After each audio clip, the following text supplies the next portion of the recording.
nilabas po ng Commission on Elections o COMELEC ang official ballot phase para sa national positions habang ang para sa lokal ay nakatakdang ilabas naman sa darating na Martes. Ayon po yan sa COMELEC. Narito balita ni Margot Gonzalez.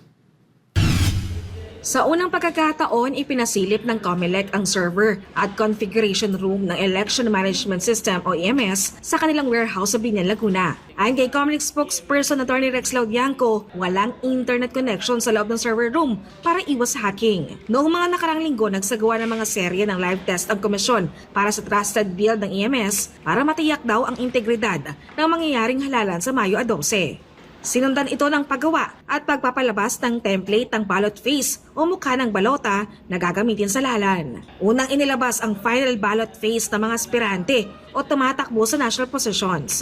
Sa pagkasenador, 66 ang bilang ng mga opisyal na pasok na aspirante habang 155 naman sa political groups.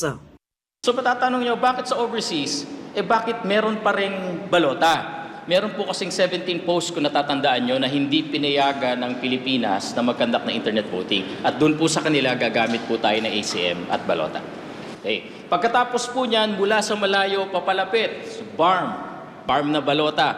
Kasama po doon na exception doon sa BARM, laging kasama yung Batanes. Bakit po inuuna sila? Kasi sila yung malayo, sila yung unang ide-deploy. Inaasahan na sa Martes pa ng hapon, ilalabas ang ballot phase para sa mga local aspirant. Isinasapinal pa kasi ng COMELEC ang listahan ng aspirante para sa local positions. Hindi pa naman po kasi sila mapiprint sa ngayon. So may time pa po ang Law Department kung sakaling mag-issue na po ang clerk ng Certificate of Finality. Tatlo po lagi yan Certificate of Finality, Entry of Judgment, and Writ of Execution. Laging tatlo yun. Pag nakapag-issue na po nun, that's the time na matatanggal ng Law Department yon. So ito pong nakikita namin period since ang uunahin naman po natin ay ang overseas at ang local absentee voting, may sufficient time ang Law Department na mag-implement. Paano gagawin kung makakuha ng TRO? I-stay po siya sa balota. Mamayang 1:00 ng hapon ay sisimulan na ng COMELEC ang pag-iimprinta ng mga balota. Uunahin ang mga balota na idadala sa ibang bansa. Target ng COMELEC na sa loob ng 77 araw ay tapos na ang pag-iimprinta ng lahat ng balota. Sa Enero 15 hanggang 18 naman ay magkakaroon ng mock elections. Para sa Diyos at Pilipinas Kumahal, Margot Gonzalez, SMNI News.